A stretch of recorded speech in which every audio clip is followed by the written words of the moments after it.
Probably, and maybe more, because we are going to invest in the UK. Have you been able to assure the British government that you'll be investing much of the money we pay you for your oil in British industry? Sure, because I think that our country in the next 10 years will be what you are today. In the next 25 years, according to other people, I'm not saying that, will be among the 5 most prosperous countries of the world. When you become something like that, you start to act accordingly.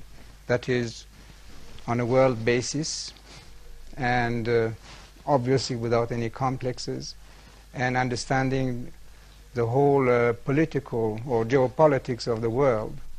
The increasing price of oil is going to hit our balance of payments hard and maybe even cause our economy to stop growing altogether for a year or two. Is this really what you want? Just the opposite. That's why what we have decided and the consequent decisions will alleviate, for a very good part, your balance of payments. And I know that you might eventually do other kind of deal of that sort with other oil-producing countries. But don't forget that in 3 years' time, you will be a big oil producer yourselves. You might be a member of our club. So the picture is not as bad as it seems to be. Maybe for 1 year, 2 years, you will have some difficulties. First of all, I'm sure that you will overcome it. I'm sure that you will get out of the present difficult situation.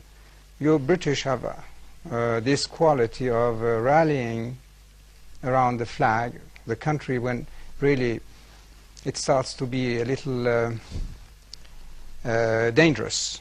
I'm sure that you will do it. But may I put it this way? Many people watching you tonight, watching you talking to us now, many people in Britain, some of them cold, some of them quite poor, will be asking themselves what it is that you and certainly some of your Arab counterparts, sheikhs and rulers and governments, have against them. Does it in any way serve your interests to make a British economy suffer? Why against? First of all, it's not British economy. If you want to say anything, it should be the world economy. And this is not against, we're just defending our chips. Because for such a long time, we have just been, well, exploited, I can say that.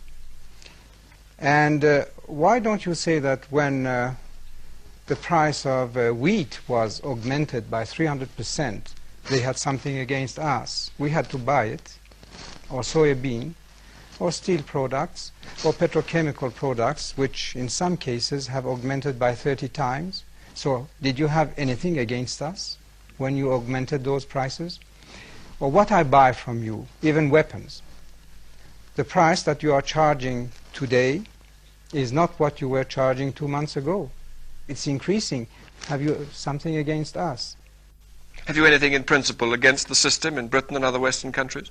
Not really against.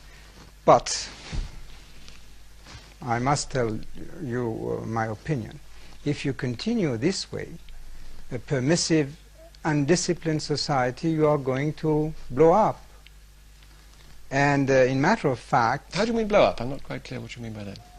Well, you will go bankrupt.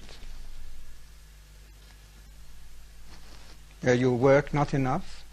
You try to get too much money for the little work that you are putting up.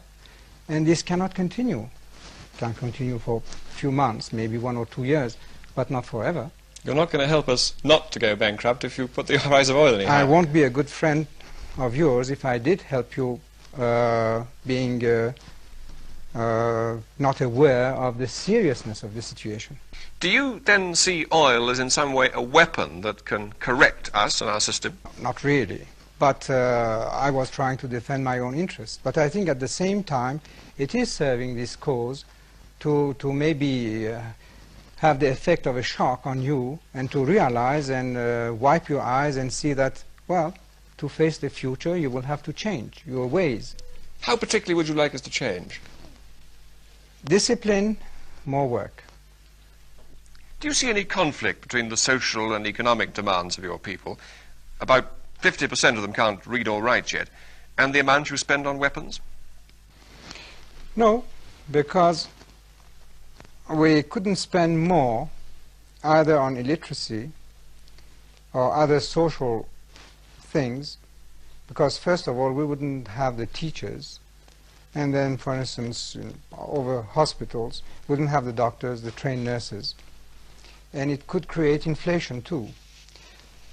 Can I say that this year we are going to have a 40% national growth at constant prices, which is more than twice or almost 3 times the world record which was held by the Japanese? Do you think as your country gets more prosperous you will be able to restrain the demands of your people for more of the kind of democracy we have in Britain? But who says that my people are demanding the democracy that you have in Britain? Don't you think that history indicates that that does come with growing prosperity?